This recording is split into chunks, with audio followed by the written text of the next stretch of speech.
صلی اللہ علیہ وسلم الجلاس بن سوید خان اللہ و رسولہ، حضور جلاس بن سوید نے اللہ اور اس کے رسول سے خیانت کی ہے، وَهُوَ عَمِّي، اور میرا چچا لگتا ہے۔ اگلے لفظ سنیے، وَقَدْ تَبَرَّأْتُ إِلَى اللَّهِ ثُمَّ إِلَيْكَ مِنْهُ، حضور میں پہلے اللہ کے حضور پھر آپ کے حضور اس سے بیزاری کا اعلان کرتا ہوں۔ حضور میرا اس سے کوئی تعلق نہیں ہے، میرا اس سے کوئی واسطہ نہیں ہے، میں اللہ سے بھی کہتا ہوں میرے مالک میرا چچا سے کوئی تعلق نہیں ہے چونکہ وہ تیرے محمد کا دشمن ہے۔ حضور میں آپ سے بھی کہتا ہوں کہ میرا میرے چچا سے کوئی تعلق نہیں ہے چونکہ وہ آپ کا دشمن ہے۔ کالا وماذا قال، حضور نے فرمایا بچے اس نے کیا کہا ہے؟ بچے نے ساری کہانی سنا دی کہ میں نے آپ کی تقریر سنی، آپ کی گفتگو سنی اور جا کے بتائی تو اس نے کہا کہ اگر وہ سچے ہیں تو پھر تو ہم گدھوں سے بدتر ہو گئے۔ حضور نے صحابہ کو بلایا، کہا کہ یہ واقعہ پیش آیا ہے، بتاؤ کیا کریں؟ صحابہ نے عرض کی ھذا طفل صغیر لا تصدقه فهو لا یعی ما یقول والجلاس بن سوید یصلی معنا وهو شیخ کبیر وعاقل، حضور یہ بچہ چھوٹا ہے، کم عقل ہے، کم سمجھ ہے، یہ تو اپنی بات بھی نہیں صحیح طرح سمجھ سکتا، جو کہتا ہے تو وہ بھی نہیں جانتا، اور جلاس بن سوید بڑی عمر کا آدمی ہے، ہمارے ساتھ نمازیں پڑھتا ہے اور عاقل شخص، تو آپ اس بچے کی بات کی پرواہ نہ کیجیے اور اس کی خبر کی تصدیق نہ کیجیے۔ ادھر جلاس بن سوید کو جب پتہ چلا تو اس نے بھی قسمیں کھانی شروع کر دی کہ میں نے تو کوئی بات کہی نہیں ہے، ایک چھوٹے سے بچے نے جا کے ویسے ہی بات کر دی۔ تو حضور نے اس بچے کی بات کو نظر انداز کیا صحابہ کے کہنے پہ۔ اب اس بچے نے جب دیکھا کہ میری بات حضور نے قبول نہیں کی ہے تو اس نے جھولی پھیلا لی اور آسمان کی طرف دیکھ کر کے کہا اللہم ان کنت صادقا فصدقنی وان کنت کاذبا فکذبنی، اے اللہ اگر میں جھوٹا ہوں تو مجھے جھوٹا کر دے اور اگر میں سچا ہوں تو میری سچائی کا اعلان کر دے۔ یہ بچے نے جب بات کی تو ابھی اس نے منہ پہ دعا مانگ کے ہاتھ نہیں پھیرے تھے کہ جبریل آ گئے، اور سورہ توبہ کی آیت نازل ہوئی یحلفون باللہ ما قالوا وَلَقَدْ قَالُوا كَلِمَةَ الْكُفْرِ وَكَفَرُوا بَعْدَ إِسْلَامِهِمْ، یہ قسمیں کھاتے ہیں کہ ہم نے یہ بات نہیں کی ہے، محبوب انہوں نے اسلام لانے کے بعد کلمہ کفر بولا ہے، انہوں نے کلمہ کفر بولا ہے، اس نے بات کہی ہے۔ تو اللہ تعالیٰ کے محبوب نے اس بچے کو اپنے پاس بلایا، کہا مرحبا بالذی صدقہ ربہ من فوق سبع سماوات، خوش آمدید وہ بچے جس کی 7 آسمانوں سے اوپر رب نے بھی گواہی دی ہے، جس کی رب نے بھی گواہی دی ہے۔ پھر حضور نے اس بچے کے کان کو پکڑا اور فرمایا وفت اذنک یا غلام وصدقک ربک، بچے تیرے کان نے ٹھیک ہی سنا تھا اور تو وہ ہے جس کی گواہی اور جس کی تصدیق میرے رب نے فرمائی۔ اللہ اکبر۔ حضرت عمر رضی اللہ تعالیٰ عنہ کا دور آیا تو انہوں نے حضرت عمیر بن سعد انصاری رضی اللہ تعالیٰ عنہ کو حمص کا گورنر بنا دیا، اور پھر جب وہ فوت ہوئے تو حضرت عمر روئے، فرماتے کاش کہ میرے پاس عمیر جیسا کوئی دوسرا آدمی ہوتا اور میں مسلمانوں کی محافظت کے لیے اسے مقرر کرتا۔ اللہ اکبر۔ تو حضور علیہ الصلوۃ والسلام کی محبت اور حضور کے ساتھ وفا کا یہ رشتہ اور یہ تعلق اور یہ گہرا ربط اللہ تعالیٰ کی محبت کا بندے کو مستحق کرتا ہے۔ اللہ نے بھری بزم کے اندر اس بچے کو عمیر بن سعد رضی اللہ تعالیٰ عنہ کو جھوٹا نہیں ہونے دیا۔ تو اقبال کہتا ہے کی محمد سے وفا تو نے تو ہم تیرے ہیں، یہ جہاں چیز ہے کیا لوح و قلم تیرے ہیں۔ کسی امیر شخص کا نام ہے کیا بدن کے اوپر پیوند لگے لباس پہننے والے وہ فاقہ مست کیا امراء کی فہرست میں آتے تھے؟ ہمیں تو وہ کہانی بھی اسلام کی غربت کی یاد آتی ہے کہ جب احد کے اندر 70 شہیدوں کے لاشیں پڑے ہوئے ہیں تو حضرت صفیہ حضور کی پھپھی اپنے بھائی حمزہ کے لیے 2 چادریں لے کر کے کفن کی آتی ہے، تو حضور علیہ السلام نے فرمایا کہ جس قبر میں حمزہ کو دفن کیا جائے اسی قبر میں مصعب بن عمیر کو بھی کفن دیا جائے اور دفن کیا جائے، اور کہا میرے چچا کے لیے اس کی جو بہن میری پھپھو جو 2 چادریں لے آئی ہے، کہا ایک چادر ہم مصعب بن عمیر کو دیں گے۔ یہ مصعب بن عمیر کون ہے؟ تاریخ پڑھو، کتنی دل آویز تاریخ ہے۔ مکے میں ایک امیر ترین خاتون ہے جس کے بیٹے کا نام مصعب ہے، اور وہ اپنے بیٹے کو اتنا خوبصورت لباس پہناتی ہے اور اتنے خوبصورت خوشبو اور عطر اس کو لگاتی ہے کہ مصعب بن عمیر جن گلیوں سے گزرتے تھے دیر تک وہ گلیاں مہکتی رہتی تھی۔ لوگ کہتے تھے یہاں سے مصعب گزر کے گیا ہوگا اس لیے یہ گلیاں مہک رہی ہیں۔ اچھا، پھر مصعب پہ نظر پڑتی ہے میرے محمد عربی کی، تو مصعب بن عمیر حضور کی زلفوں کا اسیر ہو جاتا ہے۔ ماں کافرہ ہے، جب پتہ چلتا ہے تو اس کا لباس بھی چھین لیتی ہے، سہولتیں اور آسودگیاں بھی واپس لے لیتی ہے۔ پھر وہ وقت بھی آیا کہ مصعب بن عمیر حبشہ کی جانب ہجرت کر جاتے ہیں۔ مکے کے حالات کچھ تھوڑے سے خوشگوار نظر آئے تو وہ حبشہ سے واپس مکے جب پلٹے تو ان کے بدن پہ جو چادر تھی وہ جگہ جگہ سے پٹی ہوئی تھی۔ میرے آقا کریم علیہ السلام نے دیکھا تو حضور کی آنکھوں میں آنسو ٹپکنے لگے۔ کہا یہ وہی مصعب ہے جو اتنا خوش پوش نوجوان تھا کہ میں نے پورے مکے میں اس سے خوبصورت لباس پہننے والا کوئی دوسرا شخص نہیں دیکھا، اور آج میرے مصعب کو پہننے کے لیے جو چادر میسر ہے وہ بھی جگہ جگہ سے پھٹی ہوئی ہے۔ یہ اسلام کی غربت کی کہانی ہے، اور آج احد میں یہی مصعب بن عمیر شہید ہو جاتے ہیں اور ان کے لیے کفن بھی دستیاب نہیں ہے۔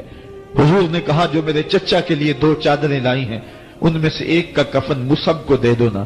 اور دوسری چادر سے کفن میرے چچا کو دے دیا جائے۔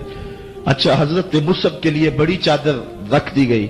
اور حضرت امیر حمزہ کے لیے جو چادر تھی وہ چھوٹی تھی، اگر سر ڈھانپتے تھے تو پاؤں ننگے ہو جاتے، اگر پاؤں ڈھانپتے تھے تو سر ننگا ہو جاتا۔ حضور نے فرمایا میرے چچا کا سر ڈھانپ دو اور پاؤں کے اوپر اذخر نامی گھاس ڈال دو۔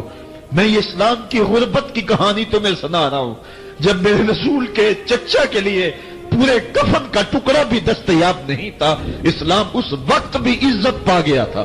اسلام اس وقت بھی ذلیل نہیں تھا، اسلام اس وقت بھی سربلند تھا، اور اسلام اس وقت بھی عزتوں کی مسند پہ تھا۔ یہ اسلام کا وہ دور ہے کہ جب حضور مسجد نبوی سے باہر نکلتے ہیں تو آگے حضرت عمر و ابو بکر رضی اللہ تعالی عنہما کھڑے ہیں، چہرے کے اوپر عجیب اداسی ہے۔ کہا عمر، ابو بکر اس وقت کیوں کھڑے ہو؟ عرض کی حضور بھوک نے گھر میں ٹکنے نہیں دیا، ہم نے چاہا حضور کا چہرہ دیکھ لیں تو کچھ پیاس بجھ جائے، کچھ بھوک مٹ جائے۔ حضور نے فرمایا میرا حال بھی یہی ہے، جس چیز نے تجھے گھروں سے نکالا ہے وہی چیز مجھے گھر سے نکال لائی ہے۔ چلتے ہوئے حضرت ابو ایوب انصاری کے گھر کے قریب سے گزرے،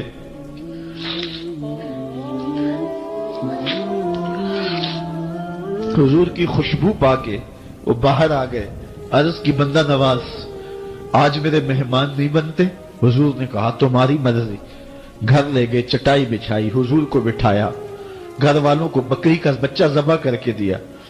کہا جلدی جلدی کھانا تیار کرو، میرے آقا کو بھوک لگی ہوگی۔ یہ کہہ کے واپس آئے، حضور کے پاس بیٹھے، نظر چہرے پہ پڑی تو گھبرا گئے۔ نکاحت کے آثار اتنے واضح تھے کہ سمجھ آ رہی تھی کتنے دنوں سے حضور نے کچھ نہیں کھایا۔ اٹھ کے باغ میں چلے گئے، کھجوروں کا خوشہ توڑا، حضور کے سامنے رکھا، کہا بندہ نواز